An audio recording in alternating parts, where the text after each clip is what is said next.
अंबाजी भगवान शिव से विलग होकर अपने शरीर को भस्म किया, हिमालय के यहां जाकर के पार्वती जी के रूप में प्रकट हुए। हिमालय पुत्री पार्वती बाल्यावस्था से ही निरंतर ध्यानस्थ रहना शिव अनुराग में। जब किशोर अवस्था हुई, किसी से कोई संभाषण नहीं करती थी माता जी, हर समय भगवान शिव के ध्यान में निमग्न रहना, कठोर तप करना शुरू कर दिया।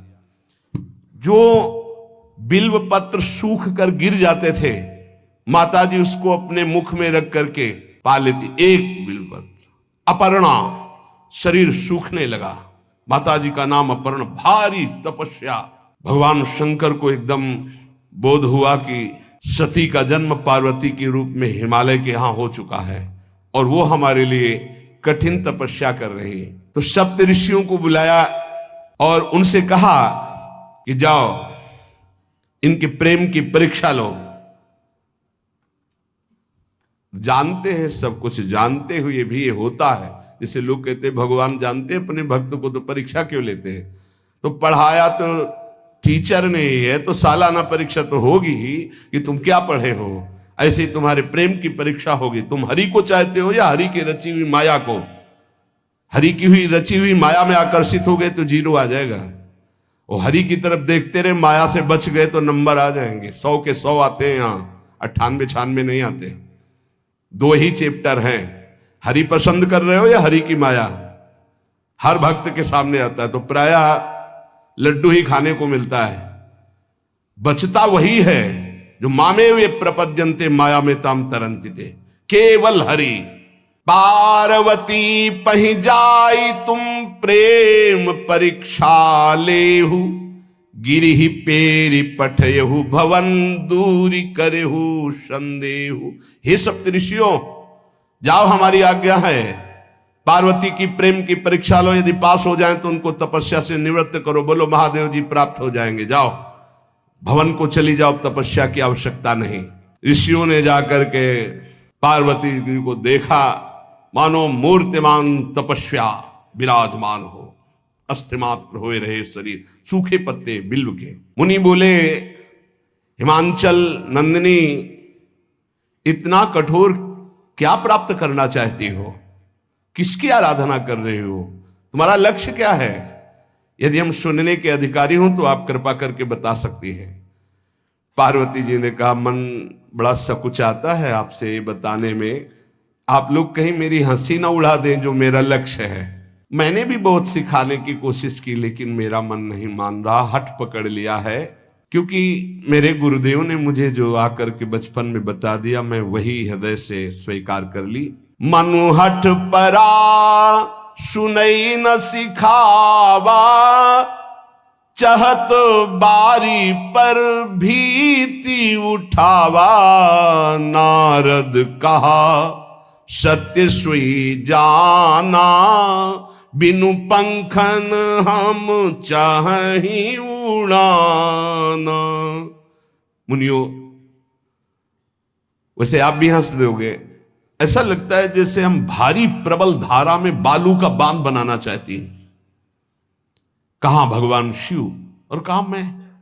मेरे गुरुदेव नारद ने बचपन में आकर के कहा, तुम्हारे पति देवाधिदेव महादेव होंगे। बस मैं तब से अपने पति की प्राप्ति की आराधना कर रही हूं। पता नहीं आप मेरी बात सुनकर हंसेंगे कि मानो बिना पंख के मैं आकाश को छूना चाहती हूं। ऋषि हंस पड़े और कहा, बात तो सही है। पर्वत से उत्पन्न हुई हो तो इसलिए तुम्हारी बुद्धि भी हमें लगता है जड़ ही है। नारद के उपदेश से आज तक किसी का घर बसा है? नारद के उपदेश से किसी का घर बसा है? अरे जिस जिसका उपदेश किया उसको बैरागी बना दिया, गृहस्थी तो बनाया नहीं। नारद उपदेश सुनकर किसी का घर बसा हो ऐसा आज तक प्रमाण नहीं है। देखो, दक्ष के पुत्रों को उपदेश किया, 10,000 एक को 1,000 एक, लौट कर नहीं आए, सब बैरागी बन गए। चित्रकेतु को उपदेश किया, घर चौपट हो गया। प्रहलाद जी को उपदेश किया, पूरा हिरण्यकश्यप का नाश हो गया। नारद सीख जे सुनहि नर नारी, अवसि होई तजी भवनु भिखारी। तुम्हारे गुरु नारद जी की जो सीख सुना बर्बाद हो गया, बाबा जी बन गया, भजनानंदी बन गया। वैसे हम बताएं नारद जी हैं बड़े कपटी, ऊपर से साधु का चिन्ह है, अंदर से कपट। क्या कपट? उसके संसार का नाश कर देते हैं, भगवान से जोड़ देते हैं। मुझे नारद जी की बात कम समझ में आती है। ये उल्टा बोल रहे ऋषि परीक्षा के लिए, गुरु निष्ठा हटाने के लिए, समझ रहे हो? पार्वती जी ने कहा बचपन में मेरे गुरुदेव ने बता दिया, वही मैं। नारद जी की बात आज तक घर किसका? जो नर नारी नारद की बात सुने भवन त्याग करके भिखारी बन गया, प्रमाण है। उनके वचनों पर तुम विश्वास मान रही हो। महादेव जी को पति निर्गुण नीलाज कुबेश कपाली, अकुल अगेह दिगंबर ब्याली। नारद जी ने तुम्हें भगवान शिव को पति बिल्कुल निर्गुण समझो। निर्गुण को बता, दूसरा भी अर्थ होता है और एक अर्थ होता है कि कोई गुण नहीं। नीलाज, नंगे धड़ंगे घूमते कभी कभी। दिगंबर, कोई लज्जा नहीं। कुबेश, भाई सुंदर मुकुट लगाए हो, पोशाक पहने हो, नहीं, चिता की भस्म लगाए, मुंडों की माला पहने, बहुत बाघंबर डाल लिया, ये कुबेश है। कपाली, मनुष्य के मुंडों की माला। अकुल, आज तक कोई पता नहीं लगा कि किस कुल के हैं महादेव जी, क्योंकि सब कुलों के मूल है, मूल का मूल वही है, उनके मूल कोई है नहीं। आगे एक दीवाल नहीं है, 60,000 योजन का एक बरगद का पेड़ है, उसी के नीचे रहते। 60,000 योजन, 1 योजन 4 कोस, 1 कोस 3 किलोमीटर। कितना बड़ा वटवृक्ष? कैलाश में एक वटवृक्ष जिसके नीचे रहते 60,000 योजन का। 6 ऋतुएं शोभा देती उसी वटवृक्ष के। और कोई घर तो है नहीं महादेव जी के। और आभूषण भूल मत करना, बड़े बड़े विषैले सांपों का आभूषण कोई सोना चांदी नहीं पहनते महादेव जी। हमें लगता है ऐसा दूल्हा के लिए ऐसा तप। नारद जी ने ठग लिया तुम्हें, पागल बना दिया तुम्हें। देवाधिदेव महादेव के सुनो, इन्हीं ने शिक्षा दी थी सती को। ऐसे बौरे पति मिले, आग में जाके शरीर भस्म करना पड़ा। इसलिए हम तुम्हें बता रहे हैं कि बहुत सुंदर दूल्हा हम देख के आए हैं। हम जान गए थे कि तुम तपस्या कर रही हो। हरि का नाम सुना है? बैकुंठ में रहते हैं, बहुत सुंदर हरि है। यदि उनका आप वर्ण कर ले तो सुखी हो जाएंगे। बैकुंठ राजधानी, अब आभूषण उनके क्या कहना, पार्षद सही। ऐसे शिव जो चिता की राख लगाते हैं, सांपों की माला पहनते, मुंडों की माला, सांप का जनेऊ, बाघंबर, हमें तो पसंद नहीं आए। और हमारी बात मान लो, ऐसे के पास स्त्रियां टिक नहीं सकती जिनके घर नहीं, आभूषण नहीं, धन नहीं, कोई भोग सामग्री नहीं, उदासीन, उनको किसी से मतलब नहीं। तो सुनो, हमारा विचार स्वीकार कर लो। अति सुंदर सुचि सुखद सुशीला, गावहि वेद जासु जस लीला, असबर तुम्हि मिलावब आनी। बहुत सुंदर त्रिभुवनपति, बड़े सुशील गुणवान, जिनका यश वेद गाते गाते अघाते नहीं है, कोई दोष नहीं, सद्गुणों के समुद्र, लक्ष्मीपति, वैकुंठाधिपति। तुम्हें कुछ नहीं करना, हाँ बोलो, वो आएंगे, गरुड़ पे बैठाल के ले जाएंगे। तपस्या करने की जरूरत नहीं, पार्वती जी बहुत हंसी। सुनति बिहसी कहा वचन भगवान। अच्छा अच्छा अच्छा, आपने ठीक कहा कि पर्वत से हमारा प्रादुर्भाव हुआ है, इसलिए आपको यह भी पता होगा कि पर्वत बहुत हठीला होता है, जहां डटा है वहीं डटा रह सकता है। सुनो, पर्वत से सोना भी उत्पन्न होता है, जो आग में जलाने पर भी अपना तेज बढ़ाता है, घटाता नहीं। तुम मेरे गुरुदेव के प्रति ऐसा बोले कि वो जिसको उपदेश करते हुए उसका घर उजड़ जाता है। तो बसो भवन उजरो नहीं डरो, पर नारद बचन न मैं परिहरऊं। अपने गुरुदेव के एक भी शब्द को मैं नहीं काट सकती, चाहे मेरा जीवन रहे या ना रहे। बसन हमारा और हमारा भवन, हमारा श्रृंगार, हमारा सर्वस्व, ये मिले या ना मिले, पर हमारे महादेव जी मुझे मिले। तुम आभूषणों की, वसन भूषण की बात कर रहे हो, ग्रह की बात कर रहे हो, पद की बात कर रहे हो। गुरु के बचन प्रतीति न जेहि, सपने हूं सुगम ना सुख सिद्धि तेहि। एक बात तुम्हें बता दूं सप्तऋषियों, जिसे अपने गुरुदेव के वचनों पर विश्वास नहीं, गुरुदेव का भरोसा नहीं, उसे कभी कोई सुख और सिद्धि कदा प्राप्त ही नहीं हो सकती। महादेव ओ गुण भवन विष्णु सकल गुण धाम, जय कर मनोरम जाहि सन ते ही सन काम। आपने बताया कि महादेव में कोई गुण नहीं है और विष्णु समस्त सद्गुणों के धाम है, मैं मानती हूं, लेकिन मेरा मन महादेव जी से रम गया है। अब तो केवल महादेव जी, पहले मिलते हो सलाह करते तो तुम्हारी बात सुनती, अब तो गुरुदेव नारद जी ने जो उपदेश किया वही मैं करूंगी। अब मैं जन्म संभुहित हारा, को गुण दूषण करे विचारा। ये इष्ट निष्ठा होनी चाहिए। अब तो हमारा जन्म आराध्य देव के लिए, अब कौन गुण दोष का चिंतन करे।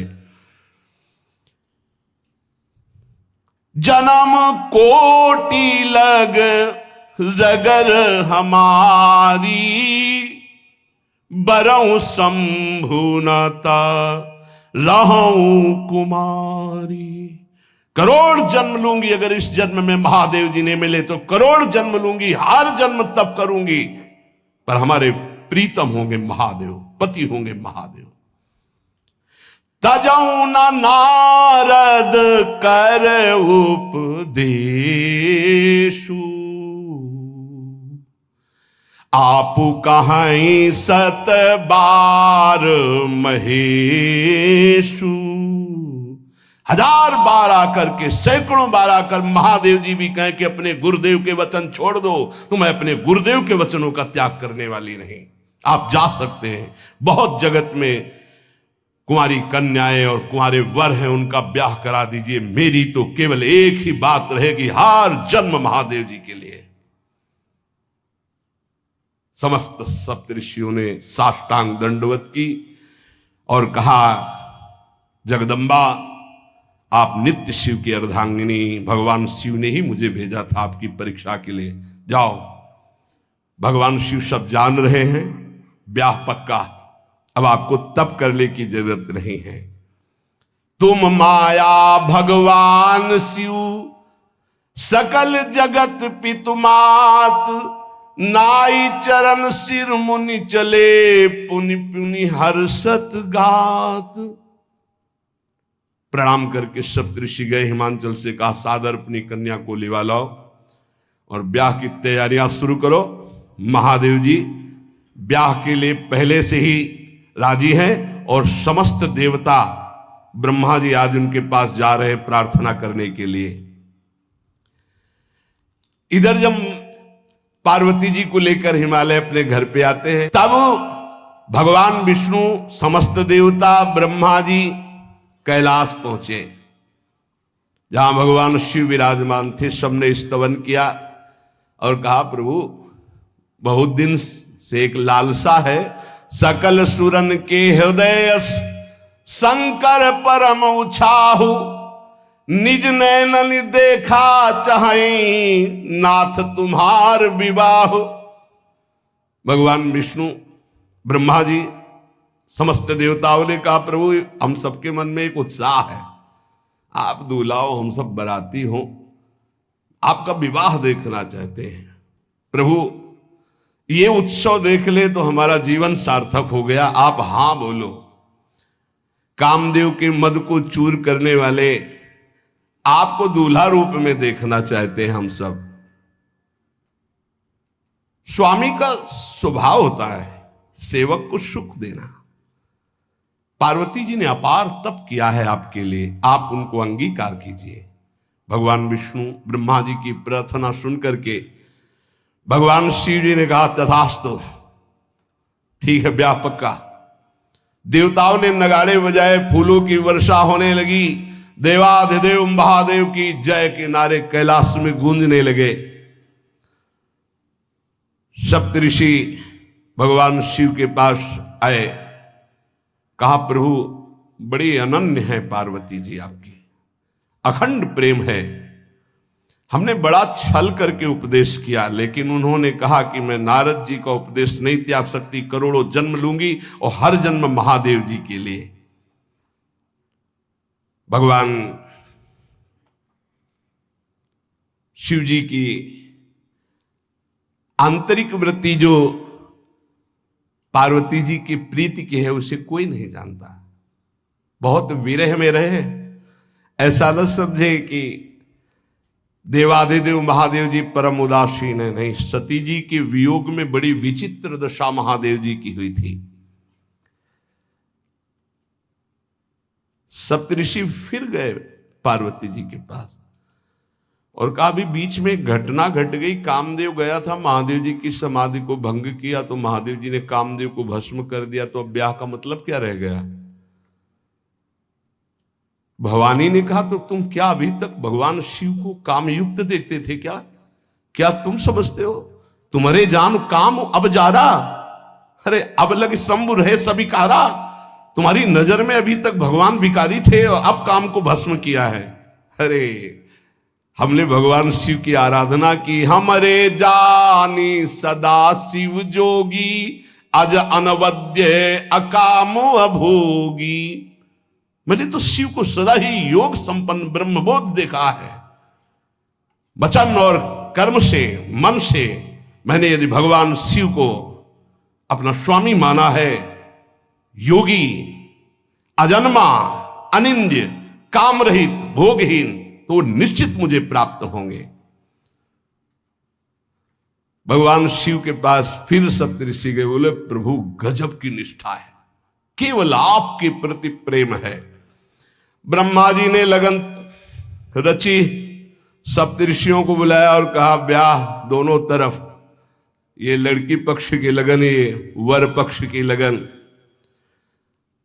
ब्याह तय हो गया, दिन नक्षत्र घड़ी, नगाड़े बजने लगे, देवताओं के लिए सुमन वृष्टि हुई।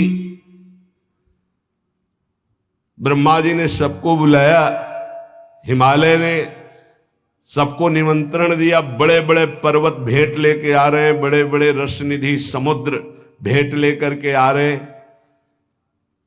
वहां भोजन पान के लिए हिमालय के पास कोई कमी थोड़ी थी, रस की नदियां बह रही थी, विविध प्रकार के रस, विविध प्रकार के फल, विविध प्रकार के भोग वहां सब व्यवस्थित किए जा रहे हैं।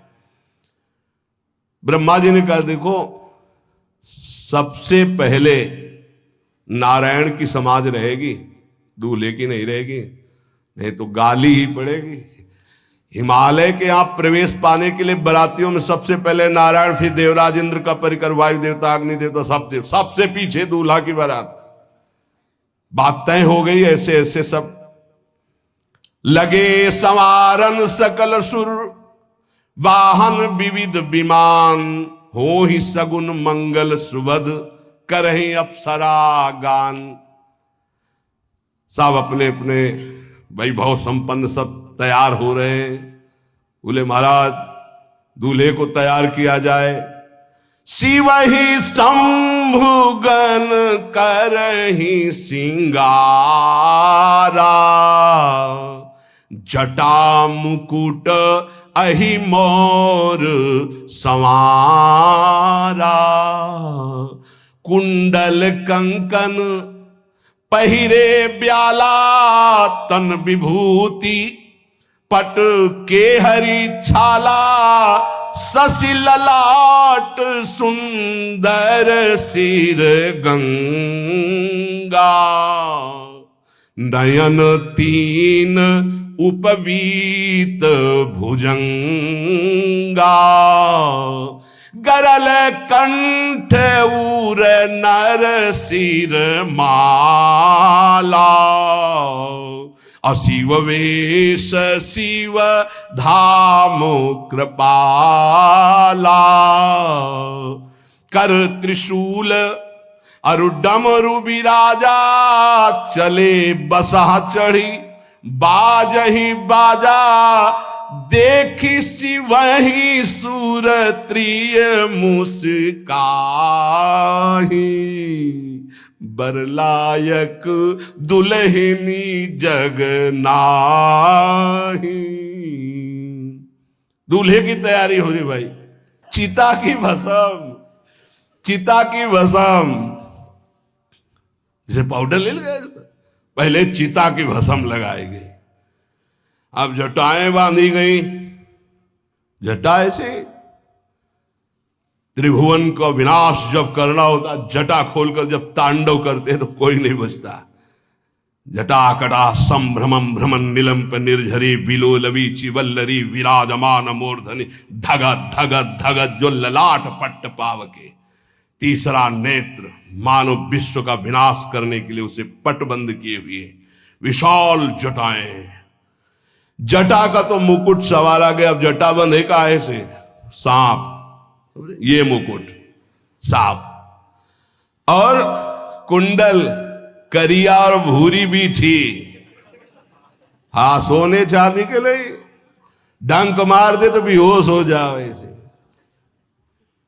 पहिरे ब्याला, बाजूबंद छोटे फड़ वाले है, कोई पनिहा कोई दुमहा ऐसे। और ऐसे जनेऊ वासुकी नाग, गले के माला भगवान का विभूत, ऐसा स्वरूप है। और शेर की छाल नीचे, शशि ललाट, द्वितीया का चंद्र, शशि ललाट, ये मुकुट द्वितीय का चंद्रमा। सुंदर सिर गंगा, भगवती गंगा फवारे ले उठते जटा के बीच से गंगा जी। नयन तीन, माथे वाला बंद है, दो खुले हैं। उपवीत भुजंगा, जनेऊ वासुकी नाग। गरल कंठ, नीलकंठ विष यहां रोके हुए। और मुंडों की माला, हाथ में त्रिशूल, डमरू बंधा हुआ, नंदकेश्वर पे सवार। बोले ऐसे दूल्हा के लिए दुल्हन तो त्रिभुवन में नहीं मिलेगी, ऐसा दूल्हा दुल्हन का मिलेगी। अच्छा, दूल्हा सज गया, ब्रह्मा जी ने देखा, बोले महाराज आगे आपकी सवारी। नारायण भगवान उनके चतुर्भुज पार्षद, शोभा सुगंध सौरभ, आगे गरुण पे सवार, पीछे हंस पे सवार ब्रह्मा जी अपना परिकर, देवराज इंद्र, भगवान विष्णु जी दूल्हे की तरफ देखे, बोले महाराज विष्णु कहा अस बिहस तब बोल सकल दिशराज। बिलग बिलग होई चलो सब निज निज सहित समाज। कोई भी दूल्हे के पास मत फटको, पीछे रहने दो, सब अलग अलग समाज चलो, नहीं पानी नहीं मिलेगा हिमालय के अगर आगे ये हुई तो। अब तो वर अनुहारी बरात न भाई, हंसी करहियो पर पुरजाई। नारायण ने कहा कि दूल्हा के अनुरूप ही हम सब बराती नहीं भैया, दूल्हा सबसे पीछे, सब बराती क्रम से पहले हम, फिर ब्रह्मा जी, फिर देवराज इंद्र, ऐसे सब। भगवान शिव ने कहा तुम अपने पार्षद सब लिए हो, तो हम बुलाते हैं। श्रृंगी निकाली, जे ही बजाया तो भगवान शिव के पार्षद आ गए। शिव अनुशासन सुनि सब आए, प्रभुपद जलज शीस तिन, जय हो महाराज की आज्ञा करो। अरे बोले विवाह हमारा बहुत दिलों से आओ। भुचप्पा जैसे देखो ना, अगिया बैताल। हाँ अब कैसे शिव के बराती हैं, जरा ये आगे पार्टी तो निकल गई बंदनी। ये जो भगवान शिव ने बुलाया बरातियों को, अपने साथियों को मुखहीन विपुल मुख काहू, बिनु पद कर को बहुपद बाहू, विपुल नयन को नयन विहीना, रिष्ट पुष्ट को अति तन खीना। किसी के एक को मुख नहीं, केवल मांसई का पिंड है, और किसी के पूरे शरीर में मुख ही मुख है। किसी के एक भी हाथ पैर नहीं है, लुढ़कता चल रहा है, और किसी के बहुत से हाथ पैर हैं। किसी के नेत्र नहीं है, किसी के बहुत नेत्र हैं। बड़ा विचित्र। किसी के हड्डी हड्डी है तो कोई बहुत मोटा है, कोई बहुत पतला है। तनखीन को अति पीन, पावन को अपावन, गति धरे भूषण कराल, कपाल कर सब सद्य सोनित तन भरे। खरस्वान सुमर सुकाल, मुख गण भेष अगणित को गने, बहुजिनस प्रेत पिशाच जोगी, जमात बरनत नहीं बने। पिशाचिनी खून लपेटे नाच रहे, भगवान शिव का विवाह। और भूत और किसी के सुअर के मुंह, किसी के कुत्ता के मुंह, किसी के गधा के मुंह। बड़ा विचित्र भेष भगवान के शिव के पास। नाचहि गावें गीत, कौन अप्सरा गंधर्व नहीं, परम तरंगी भूत हो, ऐसे बच रहा है। ये गाल हो रहा है, हड्डी हड्डी है भूत की। भगवान शिव के सामने नाच रहा है, गा रहा है। कैसा शोभा होगी। खून लपेटे पिशाचिनी, अगिया बैताल, रोड लाइट, अगिया बैताल, भगवान शिव की बारात। भूत प्रेत बड़े मौजियल, स्वामी का विवाह हो रहा है, खूब छिलक कर नाच रहे। देख ले तो मूर्छा आ जाए। अब बनी है बारात, तो जस दूल्हा तस बनी बराता। बाजा कौन बाज रहे हैं? कोई गाल बजा रहा है, कोई मुंह बजा रहा है, वो बैंड थोड़ी बज रहे। कोई चीख रहा है तो जैसे अलग अलग नहीं, तुरही बज रही, ये बज, वहां कोई बाजे नहीं, सब भूत है। भूत प्रेत पिशाचिनी ऐसे स्वर निकल रहे हैं। अब भगवान श्री चले नंदिके पर सवार होकर, जस दूल्हा तस बनी बराता। हिमालय बड़े उत्सव में है। देवाधिदेव महादेव जी की महिमा हिमालय की पत्नी से नारद जी ने सब सुना रखी है। अब तो जितने भी सुंदर सुंदर सब पदार्थ, सब व्यवस्थाएं, सब किए, हाथ जोड़े खड़े हैं। जगदम्बा जहां विराजमान है, वहां सिद्धियों की कौन सी कमी है। ये हुआ कि जय हो बारात पधार रही है, सामवेद का गान करते हुए गरुड़ पर विराजमान भगवान नारायण। सब हिमालय वासी ओहो धन्य है, धन्य, यही दूल्हा है, बाराती है। तो दूल्हा तो भी बहुत सुंदर होंगे, सब देख के लुभायमान हो गए, नारायण परिकर सब। पीछे देखा हंस पर सवार भगवान ब्रह्मा जी, चतुर्मुख, वेद सब। दूल्हा पीछे, गांव के नगर के लोग है ना, ये दूल्हा नहीं, सयाने लोग कहते हैं दूल्हा। दूल्हा तो ये तो ब्रह्मा जी है, देवराज इंद्र। ये दूल्हा नहीं, नहीं नहीं, ये दूल्हा नहीं, ये दूल्हे की बाराती। वो गजब, इतने सुंदर दूल्हे के बाराती, तो दूल्हा तो फिर बहुत हृदय में आनंद है, उत्साह है। नगर की बालक बालिकाओं नौवधुओं को ऐसे देख रहे, दूल्हा कौन है ऊपर से चले। जब सब निकल गए तो बहुत हृदय में आनंद था कि अब दूल्हा के दर्शन होंगे। जोई दूल्हा की पार्टी आई, शिव समाज जब देखन लागे, भीतरी चले बाहन सब जितले अगवाली कर ले आए थे, धोती संभाल के जान बचा के भागे।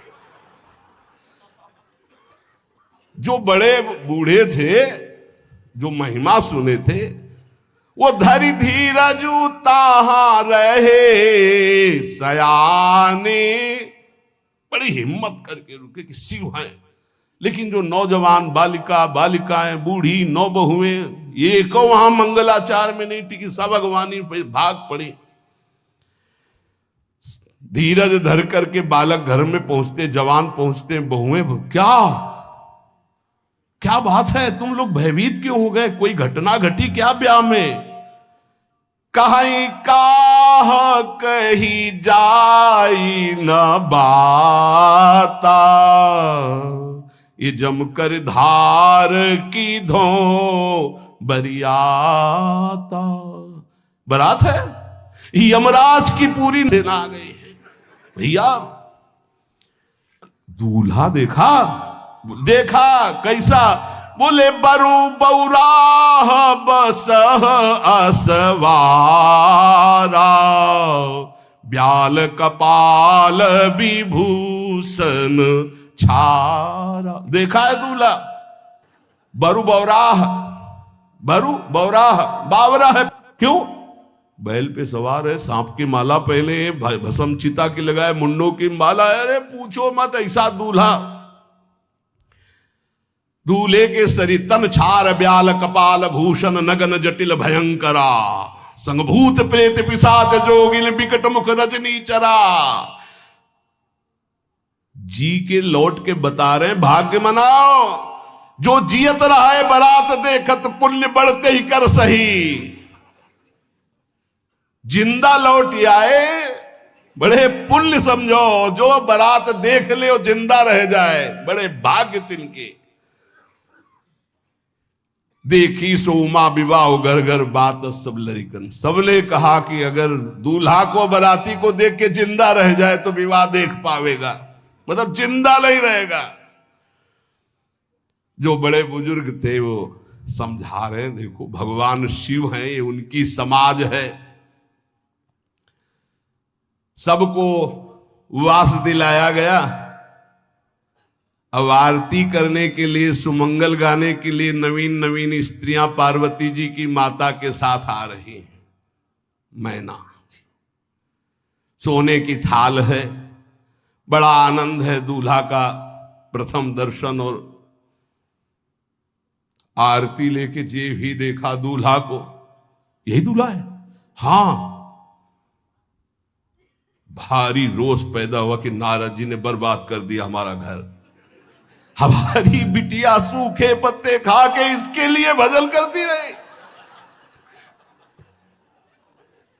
मैना जी ने पीछे मुड़ के देखा, एक भी नहीं स्त्री थी, अकेले थाली लिए खड़ी थी। लौट के आई, उन्होंने कहा कि सब भाग्य पड़ी। बोले प्राण बचाए, ऐसे ऐसे करिया फुसकार रहे थे। कोई थाली पटक दी, आरती की गई। पार्वती जी को गोद में बैठाला और रोने लगी। बिटिया ऐसे के लिए भजन किए हो, ऐसे के लिए तपस्या किए हो। आंसू भर के कहा कि विधाता की बुद्धि मारी गई, जिसने तुम्हारी जैसी सुंदर कन्या, वो ऐसा बावरा दूल्हा, ये संयोग रचा है। बुद्धि खराब हो गई ब्रह्मा की। कसकीन बरु बौराह विधि जय तुम्हें सुंदरता। त्रिपुर सुंदरी भगवती पार्वती जी। अरे जो फल लगना चाहिए कल्प तरु में, वो बमूर में लग रहा है। ये आज वही दिल उत्सव, ब्याह का उत्सव भगवान शिव। अच्छा तो मेरा निर्णय सुन लिया जाए मैना जी का। अगर मेरी बात नहीं मानी गई तो हिमालय के शिखर से अपनी बेटी को लेकर गिर के आत्महत्या कर लूंगी, ब्याह नहीं होने दूंगी, फाइनल। तुम सहित गिरते गिरो पावक जरो, आग में जल जाऊंगी अपनी बेटी को लेके, समुद्र में डूब जाऊंगी, लेकिन ऐसे बोरे बोरा जो ये बर है इसके साथ ब्याह नहीं होने दूंगी, पक्का। सब रोने लगी मैना जी का आदेश सुनकर। मैना जी कहती, हाय मैंने नारद जी का क्या बिगाड़ा था, नारद कर में काह बिगाड़ा, भवन मोर जिन बसत उजारा। कितना बढ़िया सब चल रहा था, बेटी को उपदेश किया कि वर तुम्हारे शिव देवाधिदेव महादेव, बर्बाद कर दिया सब। ऐसा दूल्हा, सच्ची मैं ठगी गई नारद जी के द्वारा, पर अब अपना घर बर्बाद नहीं होने दूंगी। क्या जाने नारद जी बेटी का प्रेम क्या होता है, बांझ कभी प्रसव की पीड़ा जानती है, क्या जाने बाबा जी है हमारी बेटी हो ऐसा दूल्हा। जब देखा कि मां बहुत गुरुदेव को उल्टा सीधा बोल रही है तो उन्होंने कहा, माता विचार पूर्वक, जननी ही बिकल विलो की भवानी, बोली जुत विवेक मृदुबानी। मां विचार पूर्वक, तुम क्यों ऐसा आलाप कर रही हो, अगर मेरे भाग्य में ऐसा पति लिखा है तो तुम टाल नहीं सकती। कर्म लिखा जो बाउर नाहू, तो कत दोष लगाई काहू, तुम सन मिटे की विधि के अंका, व्यर्थ लेहु जनि मातु कलंका। मां मेरे भाग्य में ऐसा ही लिखा है, आप व्यर्थ में क्यों रो रही। जब पार्वती जी की ऐसी करुण बात सुनी तो सब स्त्रियां रोने लगी, विधाता को दोष लगा रही। नारद जी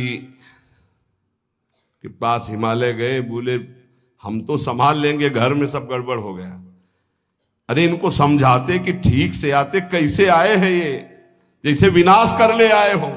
अरे ब्याह कर ले आए, घर में सब बिगड़ गया, मैना बिखर गई, ब्याह बंद, अब नहीं होगा, संभालो जाके।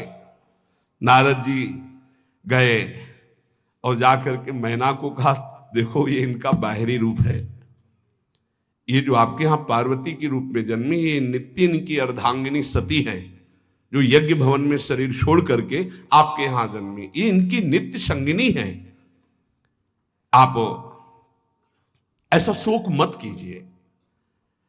नारद जी विविध प्रकार से माता को समझाया। इनके द्वारा एक भ्रम हो गया था, तो इनको शरीर त्यागना आवश्यक हो गया। जब भगवान श्री राम सिया जी के लिए हे खग हे मृग हे मधुकर श्रेणी, तुम देखी सीता मृग नैनी, ऐसा पुकार रहे, तो भगवान शिव ने प्रणाम किया और सती जी के मन में संशय हुआ। सती जी ने सीता वेश धारण किया। जब भगवान शिव ने जाना तो उसी समय त्याग कर दिया था कि अर्धांगिनी रूप में अब कभी स्वीकार नहीं करो, क्योंकि पूज्य माता का रूप आपने धारण किया। तो मूल बात ये थी, इसीलिए योगाग्नि में जाकर शरीर को भस्म कर दिया और आपके यहाँ पार्वती जी के रूप में जन्मी है। जब नारद जी ने बताया कि आप बिल्कुल धैर्य रखिए, भगवान शिव का वैभव आपने देखा नहीं, ये इनका बाहरी रूप है, समझाया मैना को तसल्ली के। बोले अभी दूल्हा रूप आपको दिखाते हैं, आप चुप रहिए। तब मैना के हृदय में कुछ शांति हुई। जितने गांव के नगर के सब लोग थे, सबको सूचना पहुंची, डरो मत, भगवान शिव है, ये लीला कर रहे हैं। अभी नारद जी गए और बोले विवाह करना है कि नहीं करना, शंकर जी से कहा। बोले आए इसीलिए, बोले ये सब बंद करो आप, ये रूप से विवाह होता है, वह हमारी सारी जो बिचौलिया हमें पीट रहे हैं, हम उधर जाओ तो उधर, ये रूप हटाओ। बोले कौन सा रूप धारण करें, दूल्हा रूप धारण करो। भगवान शिव ने जे भी, बहुत सुंदर शिव है, कर्पूर गौरम जैसे चिदानंद, 16 वर्ष की अवस्था, हाथ में दर्पण और अद्भुत मुकुट धारण किए हुए, जटाएं ढकी हुई, गौर वर्ण, वो सुंदर रूप जो देखे सो मोहित हो जाए। ध्याये नित्यम महेशम रजति किरणिभम चारु चंद्रावतन सम। कैसा सौंदर्य रूप महादेव जी का। चलो अब जो देवनार के लिए सब शुभ नववधुएं सब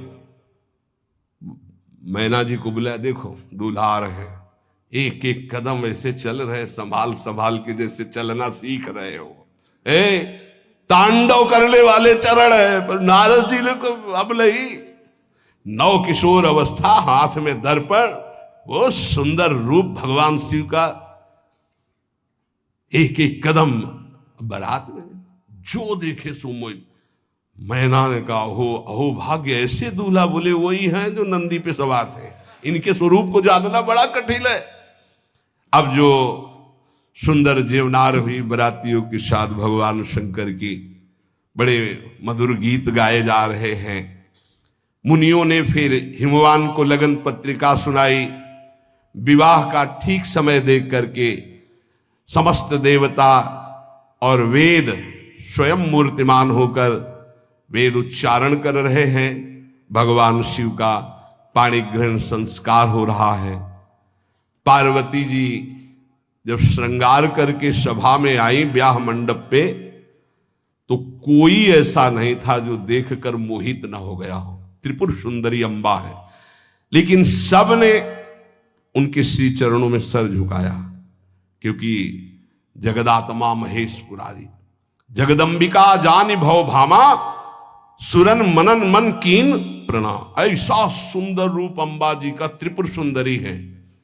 जब वो दुल्हन रूप में पधारी, कोई भी ऐसा नहीं था जो एक बार देखकर मोहित न हो, पर सब श्री चरणों में, क्योंकि जगदम्बिका है, भगवान शिव की आद्या शक्ति है।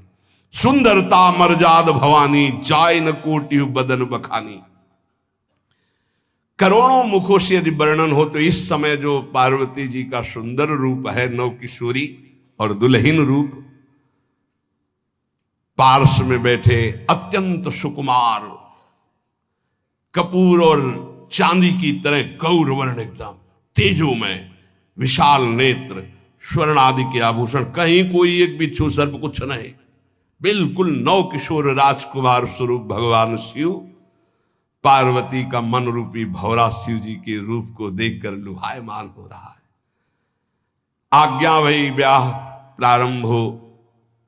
आश्चर्य की बात, गणेश जी का पूजन सबसे शुरू हुआ। लियो, मुनि अनुशासन गणपति पूजे शंभु भवानी, गणानान्त्वा गणपति ग्वंघवामहे प्रियानान्त्वा प्रिय। लियो, बोले गणेश जी पार्वती जी के मतलब पुत्र का भावातल, कि वो जो उट्टल लगा रही थी उसी से गणेश, ये आदि गणेश है, ये आद्य गणेश है। जैसे आदि ब्रह्म, जैसे आदि ब्रह्म स्वरूप ये गणेश है। भगवान शिव और पार्वती जी ने प्रथम गणपति पूजन किया। मुनि अनुशासन गणपति ही पूजे शंभु भवानी, कोसुनि संशय करे जनी, ये अनादि जी जान, कोई संशय मत करना कि वो पुत्र है जो पार्वती जी से प्रकट हुए। बोले नहीं, ये अनादि गणपति का पूजन हो रहा है, जो ब्रह्म गणपति है। जस विवाह कै विधि श्रुति गाई, महामुनिन सो सब करवाई। गही गिरीश कुश कन्या पानी, भवई समर्पी जानी भवानी। पाणी ग्रहण संस्कार किया, कन्यादान। ये बहुत बड़ा गृहस्थ धर्म में परम पावन है। देखो, जो हमारी पूर्व धर्म मर्यादा की संस्कृति कितनी पावन संस्कृति है, जिसको आज हम भूलते चले जा रहे हैं, मनमानी आचरण करते चले जा रहे हैं। इसलिए गृहस्थ भी सुखमय नहीं रह गया है। गृहस्थ अगर धर्म के अनुसार हो तो उसको परम पद की प्राप्ति होती, परम मंगल होता है। बहुत, ये जो हमारी धर्म मर्यादा है बहुत सुख देने वाली है, लेकिन इसका प्रतिदिन उल्लंघन ही होता जा रहा है। न माता से मतलब, न पिता से मतलब, मनमानी आचरणों से मतलब, जो मन जैसे आवे वैसे बहे, ये हमारी धर्म मर्यादा। देखो स्वयं भगवान कैसी मर्यादा है, पानी ग्रहण कर रहे, कुछ जल मंत्र, ब्रह्म ऋषि साक्षी, फिर पानी ग्रहण। पानी ग्रहण जब कीन महेशा, ये हर से तब सकल सुरेशा। वेद मंत्र मुनि बर उच्चरहि, जय जय जय शंकर सुर करहि, बाजहि बाजन विविध विधाना, सुमन वृष्टि नभ भय विधि नाना। जिस समय पाणी ग्रहण भगवान देवादिदेव महादेव रंबा पार्वती का हुआ, समस्त देवता मुनिगण वेद मंत्र उच्चारण करते हुए जय हो जय हो जय हो, विविध बाजे बज रहे, पुष्पों की वर्षा हो रही। हर गिरजा कर भयउ विबाहु, सकल भुवन भरी रहा उछाहु। भगवान शिव और पार्वती जी का विवाह संपन्न हुआ। बहुत कुछ श्री चरणों में भेंट रख करके हिमांचल ने प्रार्थना की, प्रभु आप तो कृपा के समुद्र हैं, अगर मेरी पुत्री से कभी कोई गलती हो जाए तो क्षमा करना। नाथ मामम प्रांशम ग्रह किंकरी करेहु, क्षमेउ सकल अपराध हुई प्रसन्न वरुदेव। हे शिव, आपसे एक ही प्रार्थना है, मेरी पुत्री अबोध है, कभी कोई गलती कर दे तो हे नाथ मैं क्षमा चाहता हूं, मेरी पुत्री से कभी आप रुष्ट मत होना। बहुत प्रकार से भगवान शिव ने उनको आशीष दिया, ढांढस बंधाया। फिर भगवान शिव और उमा आनंद पूर्वक कैलाश पधारे। चरित सिंधु गिरजा रमन, वेद न पावहि पारू, बरने तुलसी दास किमि अतिमति मंद गवा। कह रहे भगवान शिव की महिमा को तो वेद नहीं पार पा सकते। गोस्वामी तुलसीदास जी कह रहे मैं भला उस महिमा को कैसे गा सकता हूं, मैं तो गवार बुद्धि का हूं। भगवान शिव और माता पार्वती जी आज भी अब भी कैलाश में विराजमान है। हर गिरजा विहार नित नयऊ, यही विधि विपुल काल चले गए हो। भगवान शिव और पार्वती का जो मंगल में विवाह सुनेगा, भगवान के चरणों में प्रीति, समस्त पापों का नाश होकर हृदय की निर्मलता, हरिहर में प्रीति निश्चित प्राप्त होती है। क्योंकि ये परम वैष्णवाचार, परम बोध संपन्न जगत गुरु भगवान शिव की लीला हृदय के अहंकार को मिटाती है। ये अहंकार के अधिष्ठात्र देवता है भगवान शिव, और जब तक अहंकार रहता है तो हरि के चरणों में या प्रियाजू के चरणों में प्रीति नहीं होती। सुनहु राम कर सहज स्वभाव, जन अभिमान न राखे काहू। तो भगवान शिव जिस पर कृपा करते तो अहंकार का अपहरण कर लेते और दैन्य भरी भक्ति हरि के चरणों में हो जाती है। इसीलिए भगवान श्री राम अपनी अयोध्या वासियों से हाथ जोड़कर कहा, और एक गुप्त मत सबई कहो कर जोरी, शंकर भजन बिना नर भगति न पावे मोरी। भगवान शिव और पार्वती का ब्याह संपन्न हुआ, आज भी कैलाश में नित्य विहार करते हुए विराजमान है। ऐसे उनके चरणों को प्रणाम करके अपने आराध्य देव के चरणों में प्रीति मांगते हैं। नमः पार्वती पतये हार हार हार महादेव। जय जय श्री राम।